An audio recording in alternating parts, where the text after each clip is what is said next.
Olá, meus irmãos, estamos aqui mais uma vez para a gravação de mais esse podcast e hoje estamos aqui só eu e o irmão Ricardo, mas vamos fazer com que, né, pelo que a gente tem estudado, com que essa mensagem chegue forte também. Infelizmente, o irmão Wagner teve um imprevisto e não pôde participar conosco, mas na próxima semana ele estará conosco pela graça de Deus. Meu irmão Ricardo, como é que tá? Como é que tá as coisas? Tá tudo bem por aí? Olá, meus irmãos, graça e paz a todos. Tudo bem? Maravilha. Estou um pouco ansioso aqui pelo trabalho que a gente vem fazendo.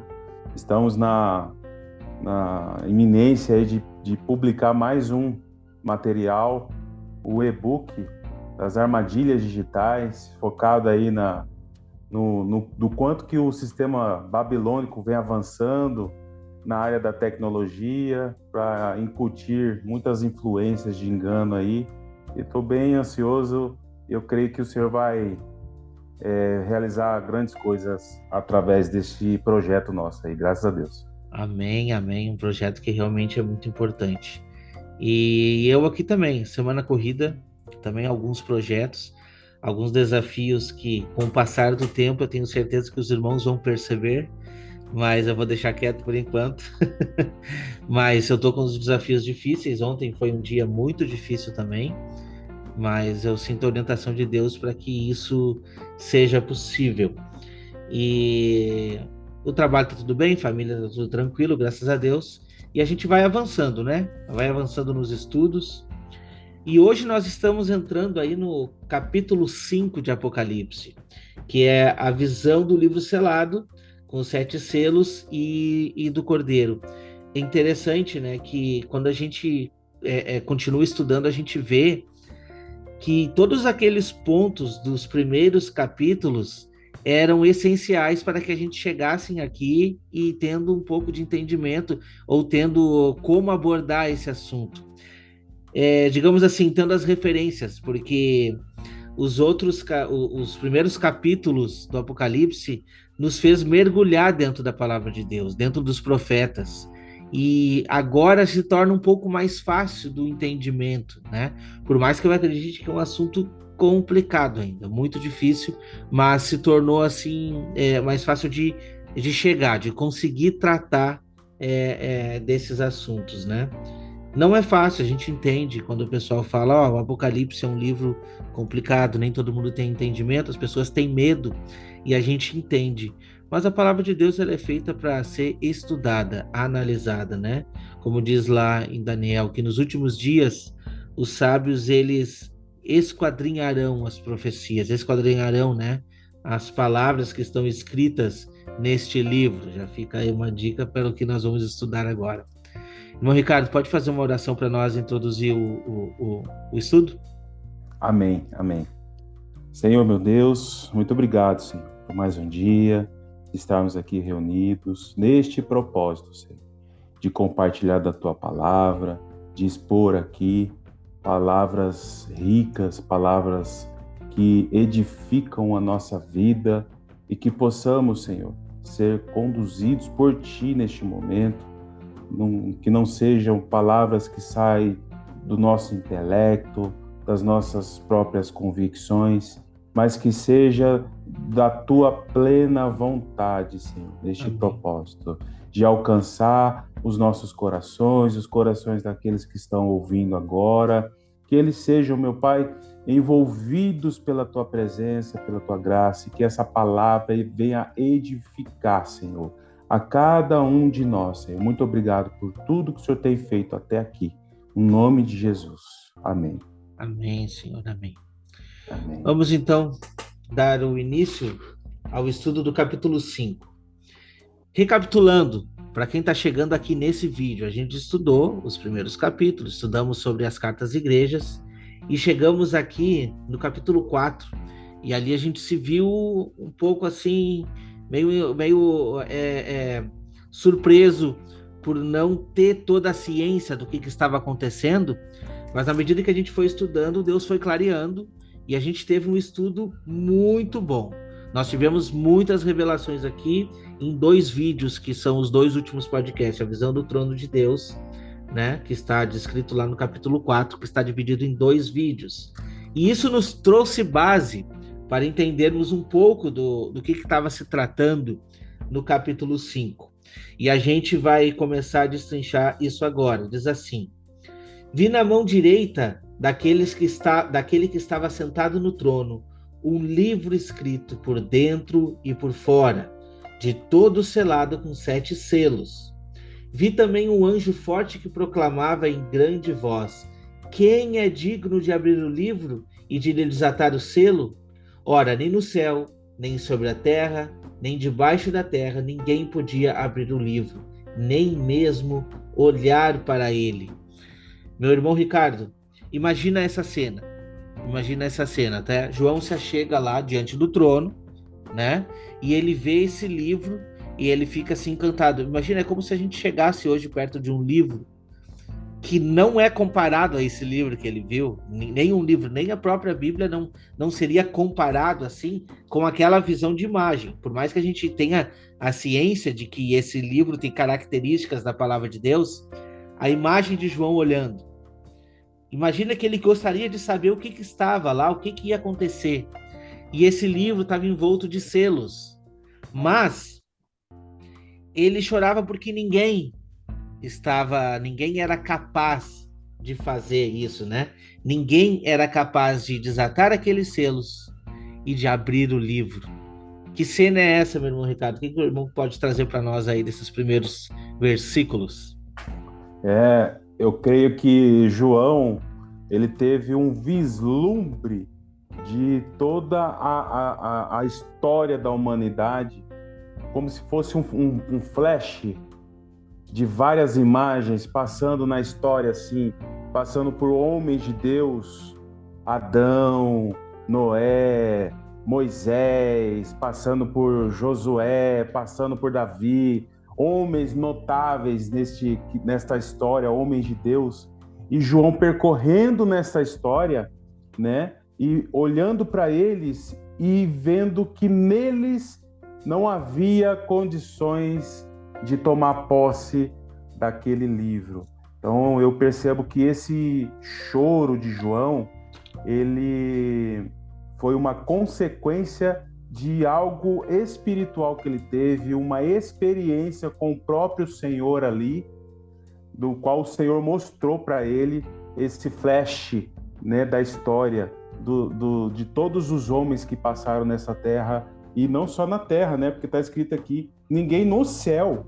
Então imagina só a angústia de João, que nem sequer no céu, onde só habitam os seres celestiais, santos, né, anjos, arcanjos, né, querubins, serafins, nem na terra, nem debaixo da terra. Então a angústia de João foi enorme, porque não encontrou ninguém, né, capaz de tomar posse desse livro.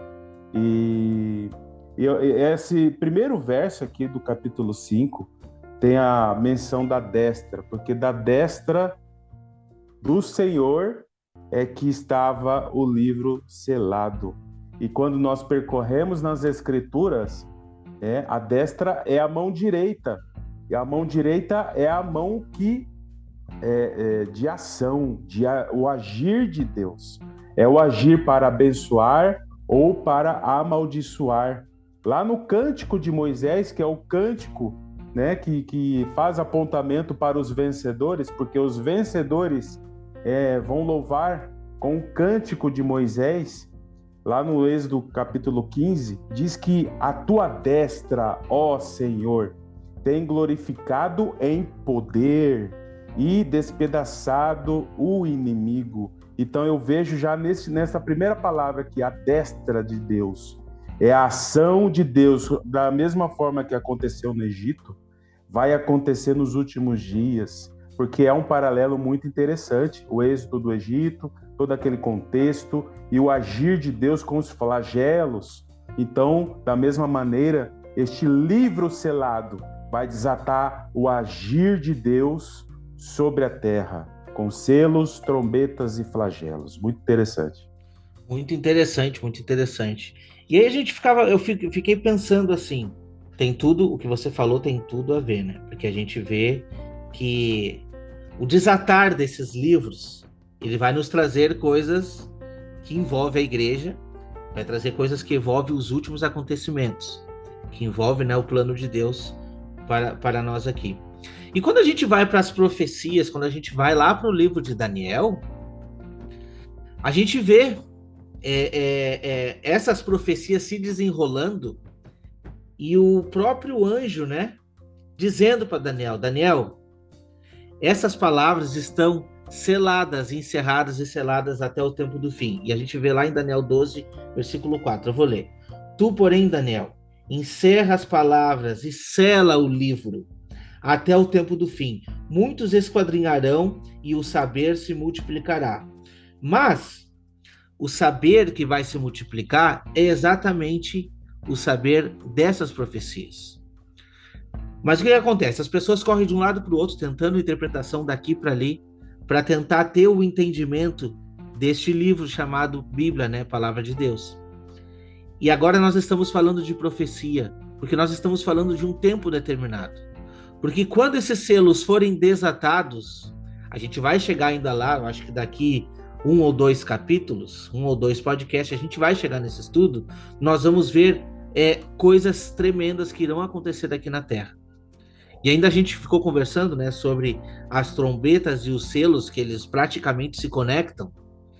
Não tem como você desconectar, porque é um tempo em que, ao mesmo tempo que está acontecendo o selamento, está acontecendo também a ação das duas testemunhas que estão tocando essas trombetas e o juízo de Deus já começando sobre a terra.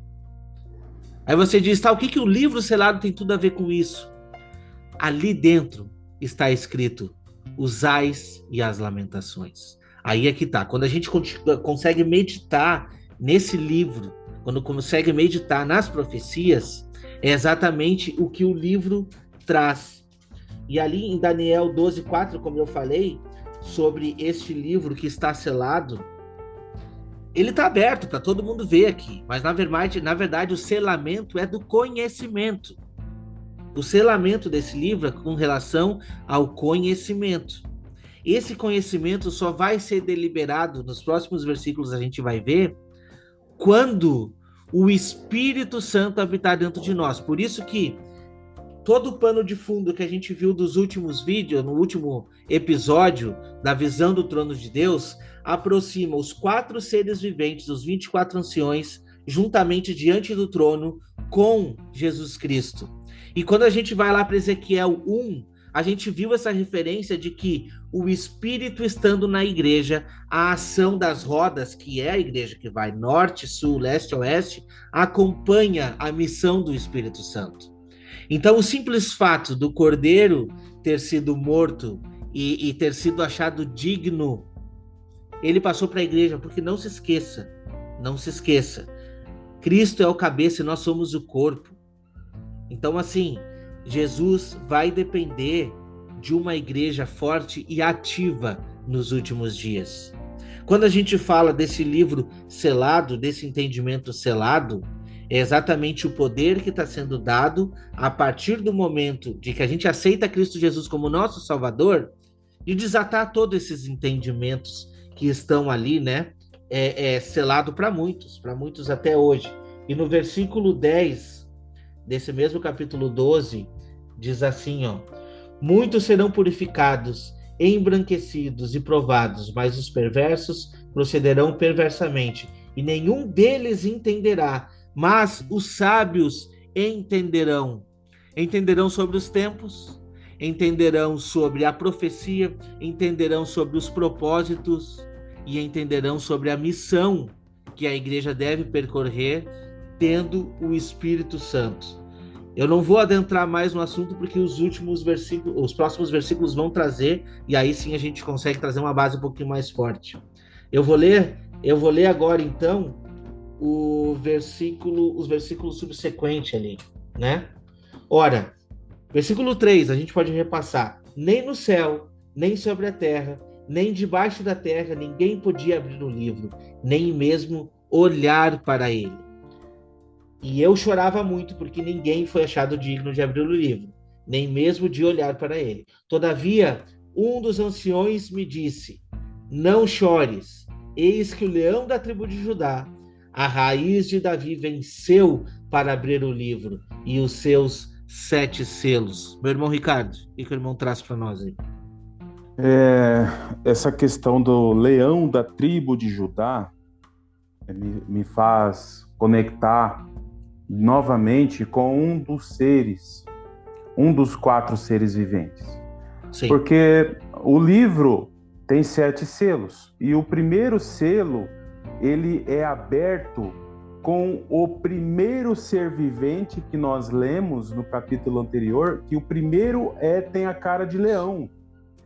E olha só que interessante, esse primeiro ser que dá ordem para desatar o primeiro selo, que tem a cara de leão, o comando dele é como um rugido. Sim. E esse rugido de leão, ele é como se fosse uma ordem para iniciar uma batalha. Por isso que nós estamos tratando de lamentações, suspiros e ais, de arrependimento, de trombeta, de flagelo, porque os selos, eles vão desencadear uma batalha, não só espiritual, claro que é muito espiritual, mas ele vai repercutir na terra. Então, é uma batalha, e muitos, assim, infelizmente, quando falam do último avivamento, né, muitos não têm esse discernimento de uma maneira mais holística, mais abrangente, de que esse avivamento é um avivamento de arrependimento, de posicionamento, de chamar a atenção do povo, despertar a muitos de um sono profundo, e isso vai resultar em aflições, porque é um confronto muito grande que vai acontecer na terra. Infelizmente, muitos estão com amarras de doutrinas de engano.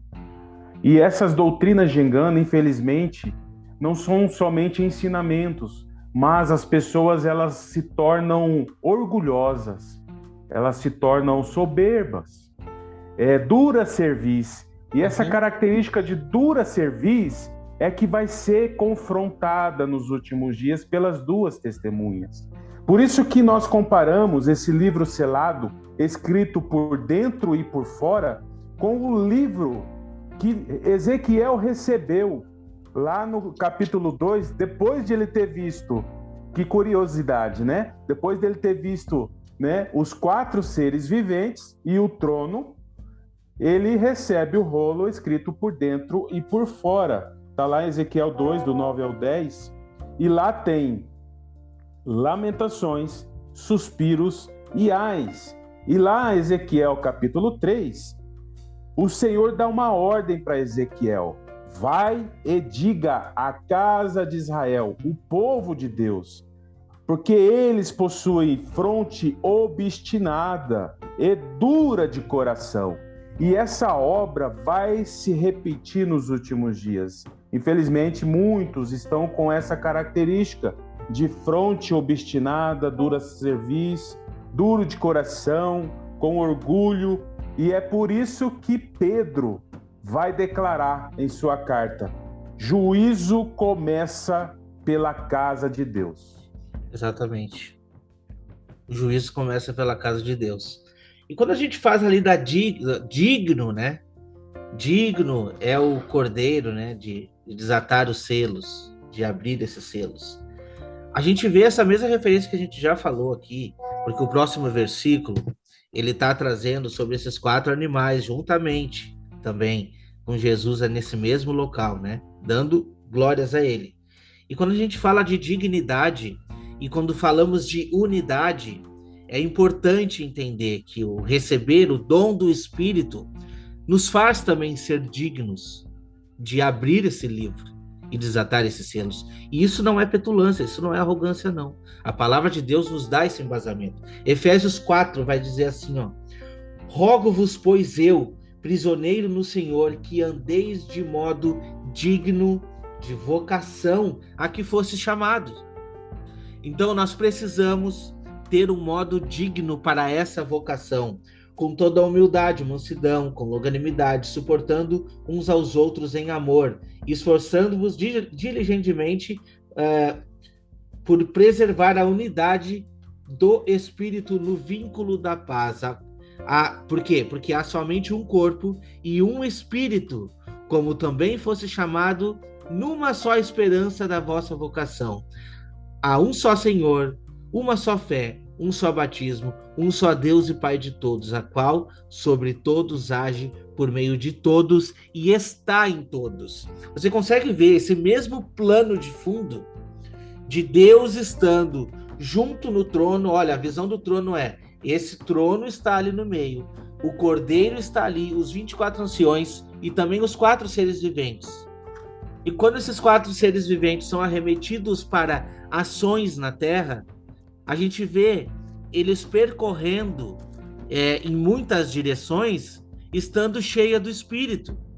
Porque a unidade é que mantém isso, a vocação daqueles que são dignos de concluir essa mensagem foi derramada sobre eles. Então, é importantíssimo entendermos que o Cordeiro foi digno de desatar os selos e ele nos dá também essa liberdade de entendermos, de abrirmos esses livros e, muito mais do que isso, fazermos parte do mesmo corpo para cumprir a missão.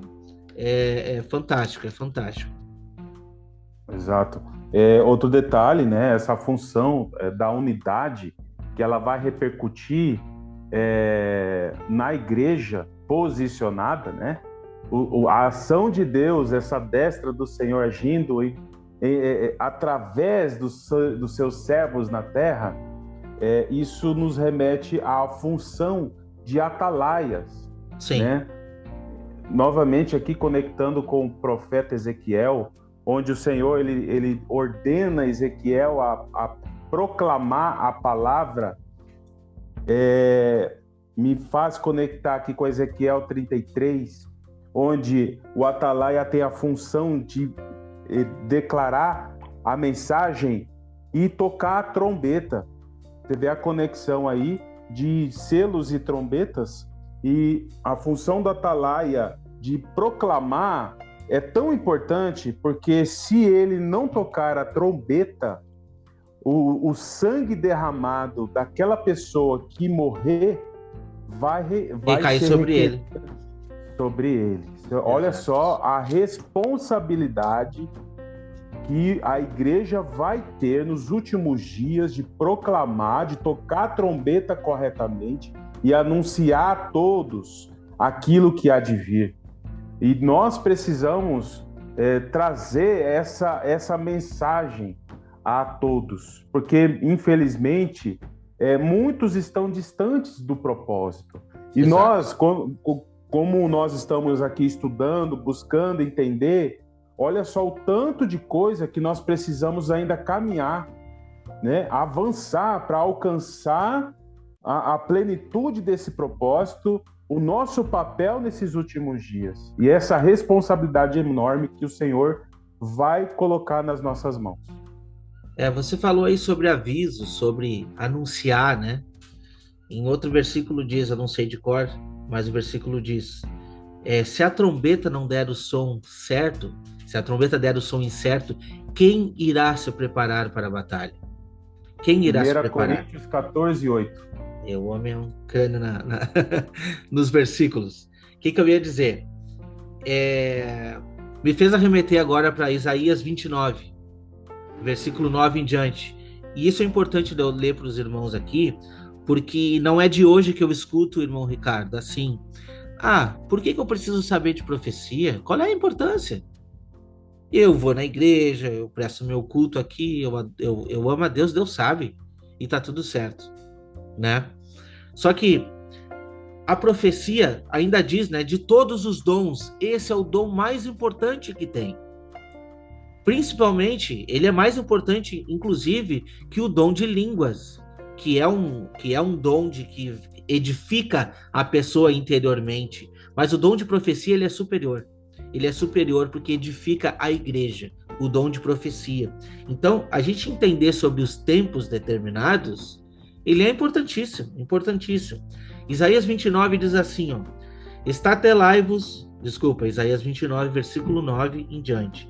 Estatelai-vos e ficai estatelados, cegai-vos e permaneceis cegos, bêbados estão, mas não de vinho, ando cambaleando, mas não de bebida forte, porque o Senhor derramou sobre vós espírito de profundo sono e fechou os vossos olhos, que são os profetas.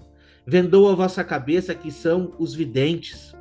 Toda visão já se vos tornou como palavras de um livro selado. Olha só que interessante. Nós estamos falando de um livro selado. Quem é digno de desatar esse selo? Quem pode desatar esse selo? Eu respondo hoje, meu irmão Ricardo, quem está diante do trono. Essa é a resposta. Quem está diante do trono é capaz de desatar o selo, porque tem o Espírito do Cordeiro, que foi morto e venceu com toda a autoridade para poder desatar esses selos desse livro selado. E essa pessoa, e aqui o versículo diz, né, que você dá o livro para a pessoa que sabe ler, né, e a pessoa diz, e você diz, lê isso, peço-te, e ele responde, não sei ler. O Senhor disse, visto que esse povo se aproxima de mim com a sua boca, com os seus lábios me honra, mas o seu coração está longe de mim, e o seu temor para comigo consiste só em mandamentos de homens que maquinalmente aprendeu. Continuarei a fazer uma obra maravilhosa no meio deste povo, sim, obra maravilhosa e um portento, de maneira que a sabedoria dos seus sábios perecerá, e a prudência dos seus prudentes se esconderá. Ai dos que escondem profundamente o seu propósito do Senhor, e as suas próprias obras fazem às escuras, e dizem, quem nos vê? Quem nos conhece? Que perversidade a vossa! Como se o oleiro fosse igual ao barro, e a obra dissesse ao seu artífice, ele não me fez, e a coisa feita dissesse do seu oleiro, ele nada sabe. Sabe o que eu consigo entender, meu irmão? Eu consigo entender o seguinte, as pessoas estão distantes, elas acreditam que tem um Deus distante, que você vai encontrar esse Deus dentro de quatro paredes, e ali você está prestando culto, sai dali, tu não tem a ação de Deus na tua vida. Mas não é isso. Deus precisa estar presente todos os dias dentro de nós, porque nós somos a morada do Espírito Santo. Se queremos uma intervenção espiritual, se queremos algo sobrenatural sobre a nossa vida, precisamos buscar entendimento, buscar com súplica, buscar com oração todos os dias da nossa vida. Porque o livro está selado para quem quer que ele esteja selado. Entendeu? Não é da vontade de Deus que esteja selado esse livro. A vontade de Deus é que a gente possa esquadrinhar as Escrituras. E a palavra diz, esquadrinhai as Escrituras, porque julgai ter nela a vida eterna. Então, me pergunta de novo, quem está me perguntando, que não é um, não é dois, nem três, importa eu saber de profecia para ser salvo? Eu respondo para você, talvez não. Mas por outro lado eu digo que Deus precisa de pessoas comprometidas com a palavra de Deus, para saber discernir os tempos determinados. E essa pessoa que entende dessas profecias que estão sendo contadas junto ao altar e estão sendo cheias do Espírito Santo para o cumprimento das promessas dos últimos dias, não vai jamais ser enganada. Não vai ser enganada. Entende? Porque quando a gente olha lá para Apocalipse 12, estou conectando agora, a gente vê que aquela mulher que fugiu para o deserto, ela tem a lua debaixo dos seus pés. O que significa isso, irmão Ricardo? Ela tem os tempos. Os tempos estão sobre ela. Ela caminha sobre os tempos. Ela tem o sol que ilumina propriamente ela e a lua debaixo dos pés. Ela tem os tempos determinados. A igreja dos últimos dias terá os tempos determinados. Quando a gente fala da parábola das 10 virgens, A gente não está dizendo aqui de um povo que não conhece ao Senhor. Nós estamos falando de um povo que até certo tempo estava caminhando junto e os dois receberam azeite, só que um cultivou e o outro não. Então nós estamos aqui cambaleando e bêbados, literalmente. Literalmente. Entendeu? Com os costumes da vida. E não é isso que o Senhor quer. Não é isso. Realmente, não basta ser prudente, né? Porque prudente também dorme. Também dorme. Né? O que importa é buscar santidade, é eu estar bem com Deus, estar pronto para o Senhor voltar. Mas só ser prudente é o que o Senhor determinou para cada um de nós. Não é o que nós encontramos isso nas Escrituras. Ser prudente somente não é suficiente, porque prudente também dorme. O Senhor requer de nós a atenção com a mensagem, com o propósito do Senhor para os últimos dias. Aí vai além de ser prudente. Eu preciso ser um atalaia, estar atento, avisar aquele que não consegue enxergar. Exato. Aí sim, o propósito ele vai começando a se iluminar diante dos nossos olhos. Nós entendemos o propósito. Quando nós entendemos as Escrituras, entendemos as profecias, e o Senhor requer de nós esse posicionamento, porque estar no profundo sono é um risco enorme, é um risco que pode, inclusive, ser pago com a salvação. Né? Isso é muito arriscado. E essa questão que você trouxe de Isaías 29, no verso 14, fala da sabedoria dos seus sábios, ou seja, a sabedoria dos homens perecerá, e o entendimento dos seus prudentes, pessoas que se acham prudentes, se esconderá. O conhecimento vai fugir dessas pessoas que se acham prudentes. A sabedoria vai perecer dessas pessoas que se acham sábios. Ou seja, a sabedoria humana não chega nem perto daquilo que o Senhor quer de fato derramar sobre aqueles que são humildes de coração. E você vê a importância de um posicionamento que nós precisamos para entender os propósitos do Senhor. Isaías 5 também fala que ai dos que ao mal chamam bem, e o bem chamam mal, que fazem da escuridade luz e da luz escuridade, e fazem do amargo doce e do doce amargo. Ai dos que são sábios a seus próprios olhos e prudentes diante de si mesmos. Ou seja, pessoas orgulhosas. E novamente a gente traz a mensagem acerca daqueles que são duros de coração, dura cerviz, obstinados em sua fronte, que não conseguem lançar fora suas convicções humanas, as doutrinas que aprenderam de forma equivocada, e não abre o coração para receber a genuína palavra do Senhor nesses dias. E nós sabemos que o Senhor vai restaurar o evangelho genuíno do reino, a sã doutrina dos apóstolos. E nós precisamos abrir o nosso coração para receber essa palavra, essa restauração da palavra de Deus. Porque essa é uma das características da unção que será derramado no Elias que há de vir nos últimos dias. Amém. E quando a gente vai lá para o versículo 6, então, a gente já vê essa junção do todo, né?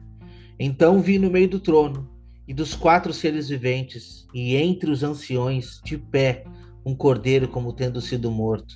Ele tinha 7 chifres, bem como 7 olhos, que são os 7 Espíritos de Deus, enviados por toda a terra. Veio, pois, e tomou o livro da mão direita daquele que estava sentado no trono. E quando tomou o livro, os 4 seres viventes e os 24 anciões prostraram-se diante do cordeiro, tendo cada um deles uma harpa e taça cheia de ouro, taça de ouro cheia de incenso, que são as orações dos santos? E que o irmão traz para nós aí.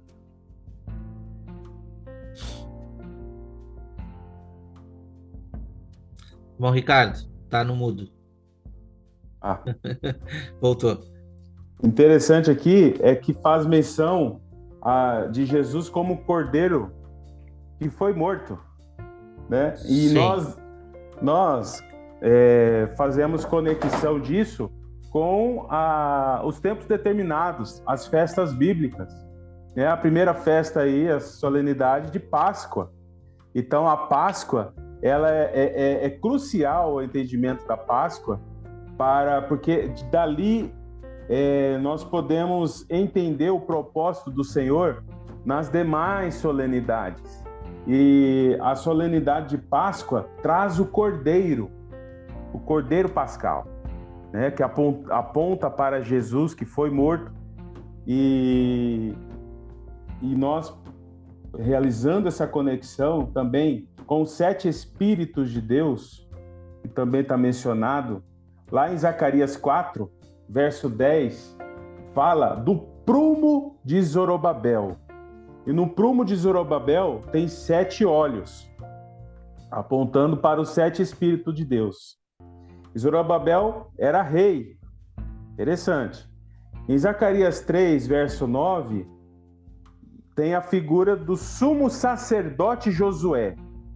E lá também tem a menção da pedra única com 7 olhos. Se nós juntarmos os 2 personagens, Zorobabel e Josué, um rei e um sumo sacerdote, o prumo de Zorobabel, a palavra ali prumo é Eben em hebraico. E a pedra única de Josué também é a mesma palavra, Eben. Então o prumo de Zorobabel é a mesma pedra única de Josué, apontando para Jesus, rei e sumo sacerdote, agindo sobre a terra através dos 7 olhos, que são os 7 Espíritos de Deus sobre toda a terra. E nós, conectando isso com Isaías 11, nós percebemos que esses 7 Espíritos de Deus aponta também para o sétuplo conhecimento. Por isso que o irmão trouxe aqui a questão de que o conhecimento, né, aumentará nos últimos dias, e os sábios entenderão, porque eles receberão essa porção do sétuplo conhecimento. Uma outra característica da unção do Elias que há de vir será derramada sobre o povo de Deus posicionado, o Espírito do Senhor, o Espírito de sabedoria, o Espírito de inteligência, de conselho, de fortaleza, de conhecimento do temor do Senhor. Olha só a grandeza desta bênção, dessa promessa que será derramada sobre o povo de Deus.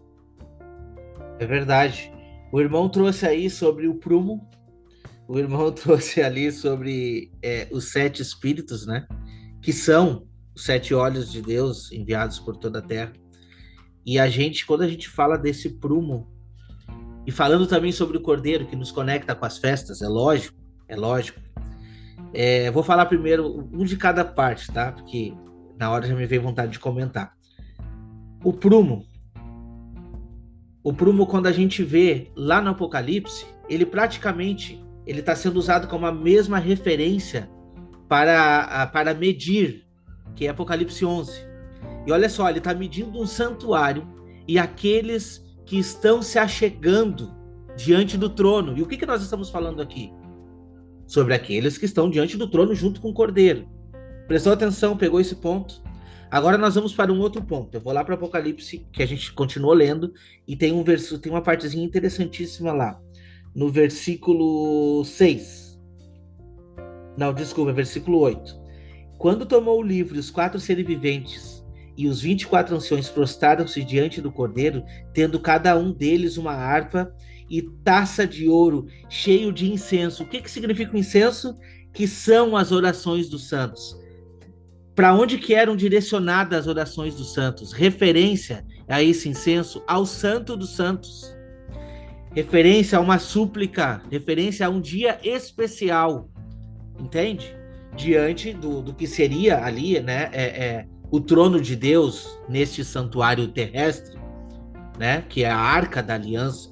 Então, a presença de Deus, o Shekinah que estava ali, era acessado somente uma vez por ano.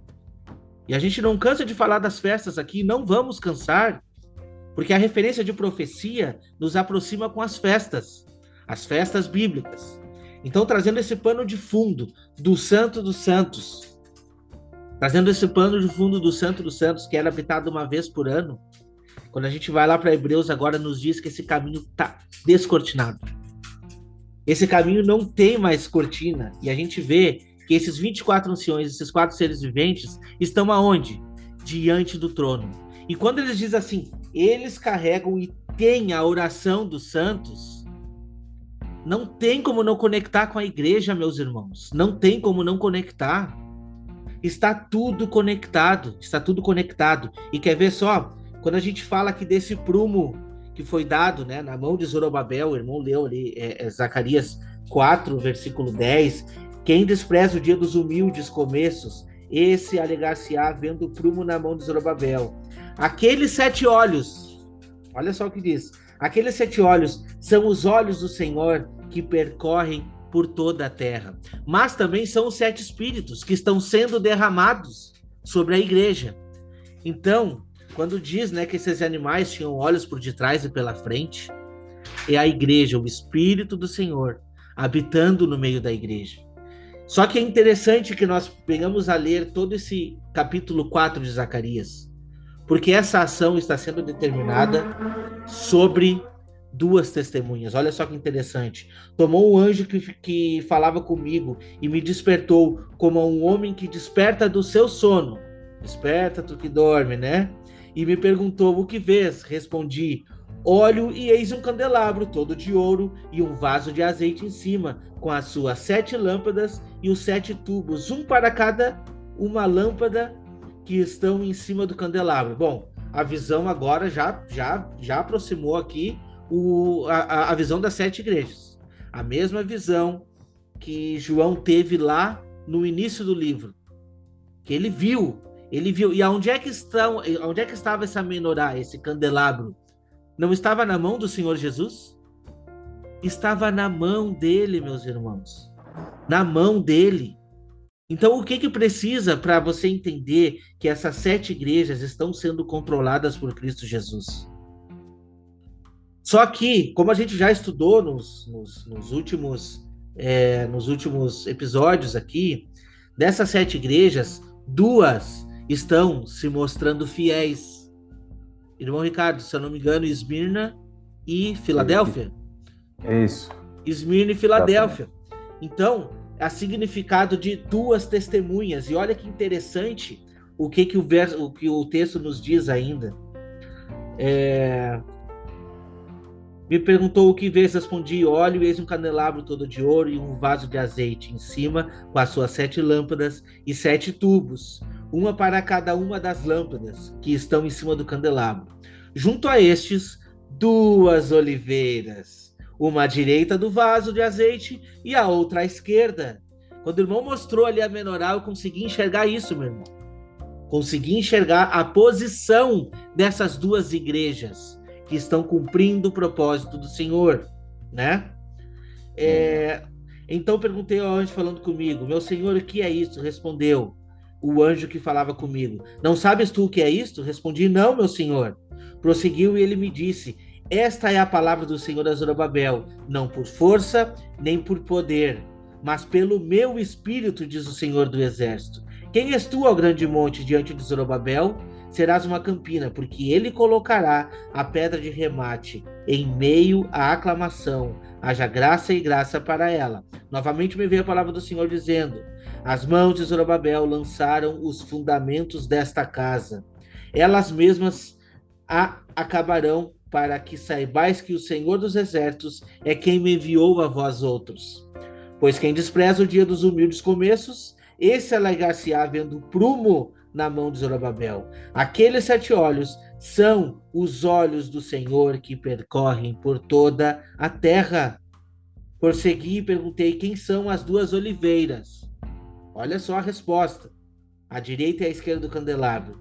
Tornando a falar, lhe perguntei quem são aqueles dois raminhos de oliveira que estão junto aos dois tubos de ouro, que vertem de si azeite dourado. Olha o Espírito Santo vertendo. Ele me respondeu, não sabe o que é isso? Eu disse, não, meu senhor. São os dois ungidos que assistem junto ao Senhor de toda a terra. Então agora, quando você for lá e ler o Apocalipse 11, dá uma lida, versículo 3, versículo 4 e versículo 5. Quem são as duas testemunhas? São as duas oliveiras. Está revelando, está tudo revelado. E qual é a função das duas testemunhas para os últimos tempos, irmão Ricardo? Levar a mensagem final, né? Contrariando a mensagem do anticristo, que vai estar dizendo assim, ó, adorai, não adorai aquele que fez o céu, a terra, o mar, né? E todas as coisas que lá existem. Pelo contrário, as duas testemunhas vão estar dizendo ao contrário. Ao contrário. E aí, o vale da decisão está posto. Entende? Exatamente. O vale da decisão estará posto diante dessas duas testemunhas que têm os 7 olhos do Senhor, que têm este azeite. Já falei demais aqui, vou deixar um pouco o irmão. Que a gente se empolga, tá ótimo. Né? É ótimo, ótimo.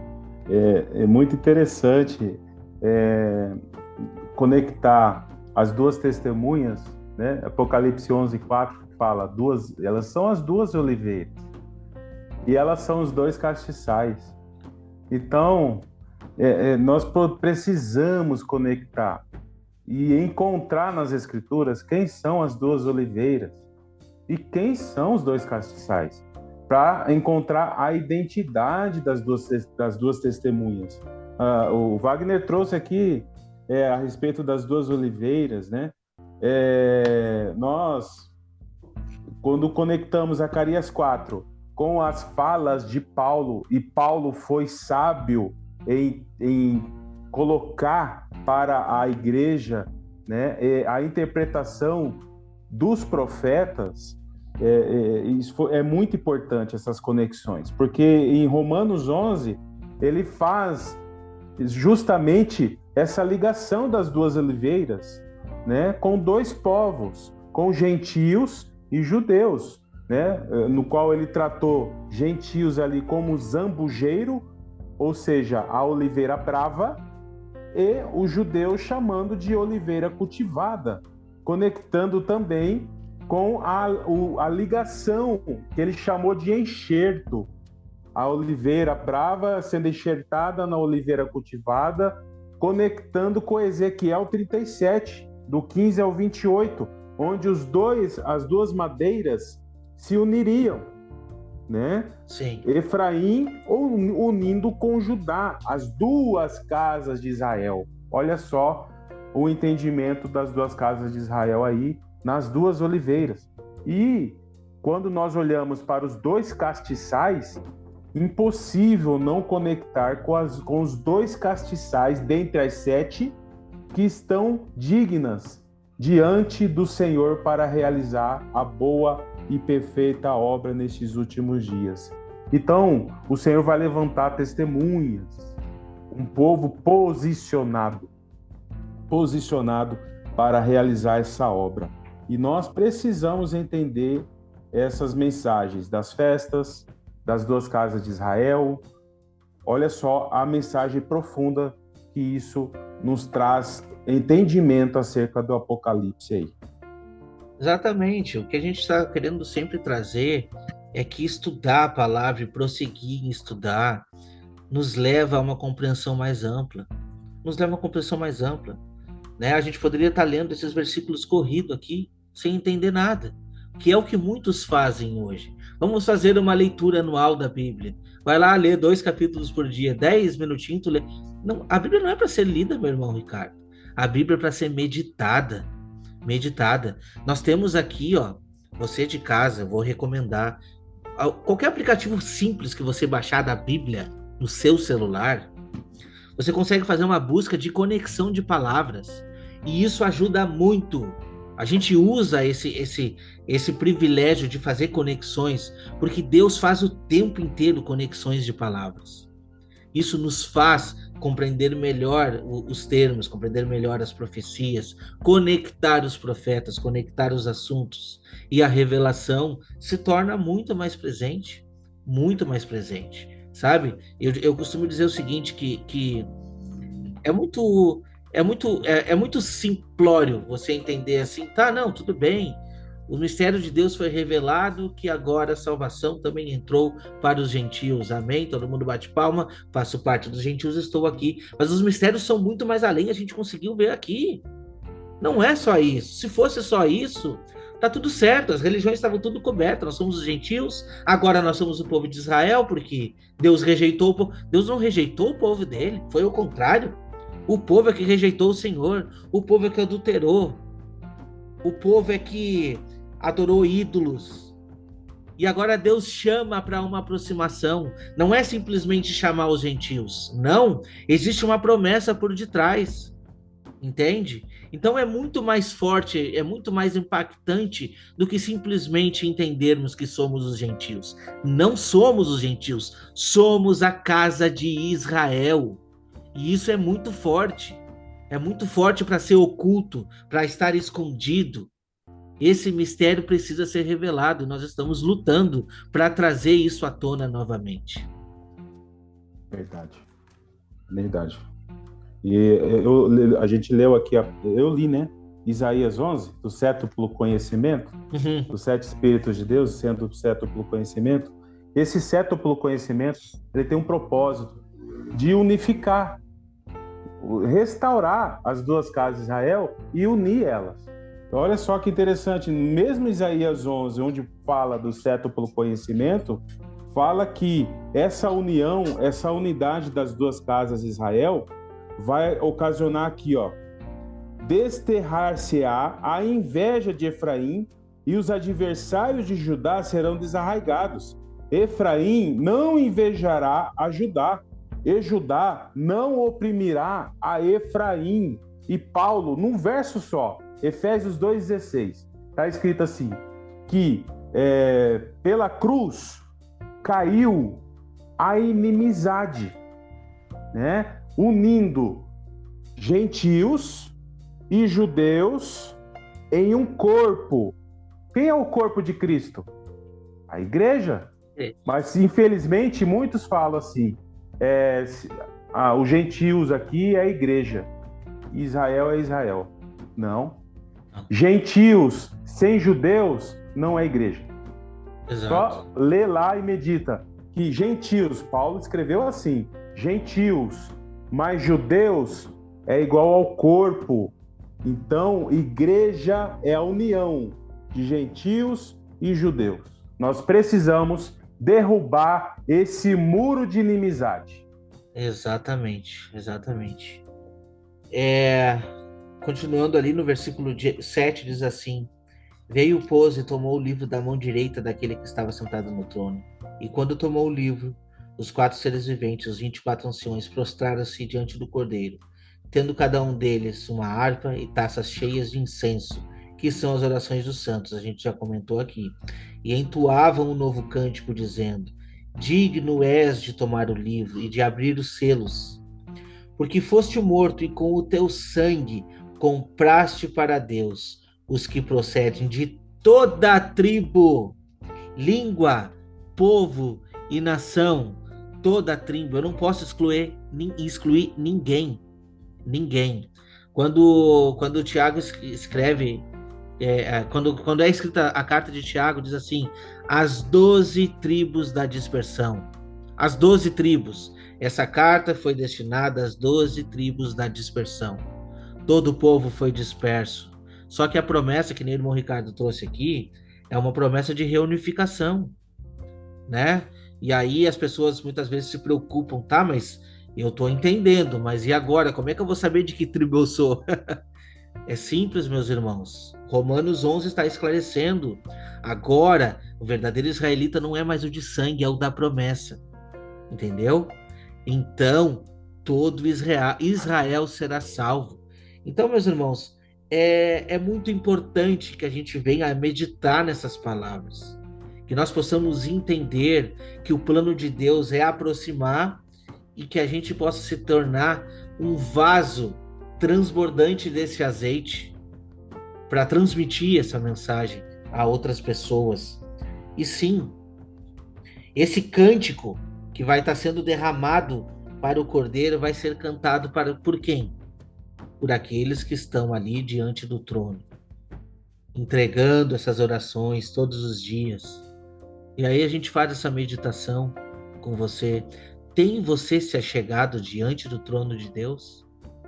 Tem você separado um tempo para se achegar diante do trono de Deus?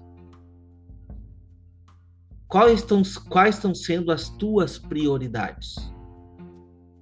Entende? Porque, meus irmãos, isso é uma coisa muito pessoal. Ele estava comentando com meu filho quais são os métodos que Deus pode usar para uma conexão com as pessoas. A oração é o primeiro método, onde eu abro meu coração e falo com Deus. E ouvir a voz de Deus está aqui, ó. Ouvir essa palavra, estudar. Se a gente não tiver esses dois pontos conectados, desculpa, mas a gente vai querer uma intervenção divina. Como? Como? Então tá na hora da gente começar a se achegar diante desse trono e nos permitir ser usados por Deus para fazer esse evangelho avançar. Eu acredito que a gente, por hoje, conseguiu aqui trazer bastante aspecto. Até fiquei surpreso. Eu vejo que o Espírito Santo está se fazendo presente nessas gravações. E essa é a minha consideração final aqui, né? Que a gente possa se esvaziar do nosso eu, se encher desse Espírito para, primeiramente, tá? Primeiramente, a gente não pode ser hipócrita aqui, todo mundo tem seus problemas. Primeiramente, arrumar a nossa casa. Primeiramente, se encher desse Espírito. Agora, no momento que isso daí tudo estiver alinhado, que a gente estiver sendo contado diante desse trono, estiver sendo medido por esse prumo, então que a gente possa se permitir ser usado nas mãos do Senhor, como esse vaso nas mãos do oleiro. Sabe, é uma coisa muito pessoal e é isso que a gente deixa para vocês. Amém. Amém. As considerações, irmão? É isso. Foi muito bom estar aqui, né, compartilhando a palavra. E essa questão do livro selado me fez meditar essa semana acerca disso. Que a gente percorre nas escrituras buscando conexões, e eu achei conexões incríveis, até compartilhando, né, no nosso grupo aqui do WhatsApp, o Wagner Nunes também, né, contribuindo, e vai estar aí com a gente na próxima semana, acerca das tábuas da lei, escritas por dentro e por fora, o rolo de Ezequiel, escrita por dentro e por fora, apresentando maravilhas do Senhor também, com lamentações, com ais. E aí eu cheguei até 2 Coríntios 3, onde Paulo expõe, né, que nós somos a carta. Olha só. Vós sois a nossa carta, escrita em nossos corações, conhecida e lida por todos os homens. Nós somos a carta viva, escrita por dentro e por fora. Nós agora somos a carta. Nós somos aqueles que vamos transmitir essa mensagem. E aí ele continua aqui. Porque já é manifesto que vós sois a carta de Cristo, ministrada por nós e escrita não com tinta, mas com o Espírito do Deus vivo, não em tábuas de pedra como no passado, mas nas tábuas de carne do coração. Então é uma construção contínua, uma obra do Senhor, né, na história da humanidade. Nós temos o privilégio de estarmos nesses últimos dias para o cumprimento dessa palavra, de sermos a carta viva, a carta escrita por Deus a ser transmitida a todos aqueles que estão ao nosso redor, escritas por dentro e por fora, não tendo qualquer mancha de engano, totalmente transparente, apresentando a genuína mensagem do Evangelho da paz nesses últimos dias, para a libertação de muitos cativos. É interessante, né, que a melhor forma da gente pregar o evangelho é com a nossa vida, nossa própria vida. Que a gente possa sempre resplandecer uma luz emprestada.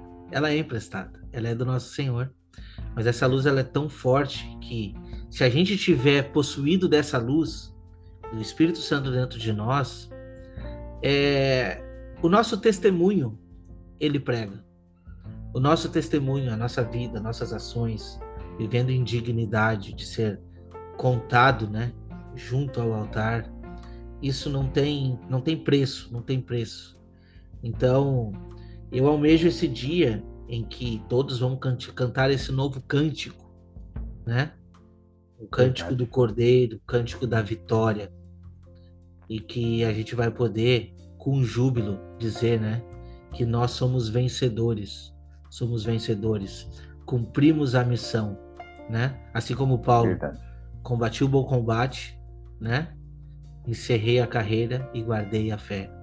Então é isso que a gente deixa aqui para vocês, é uma entrega que possa ser feita por cada um de nós, para que a gente possa ser contado aí junto a esse povo, junto a essas duas testemunhas que nós não acreditamos que seja duas pessoas, mas sim uma igreja unida, né?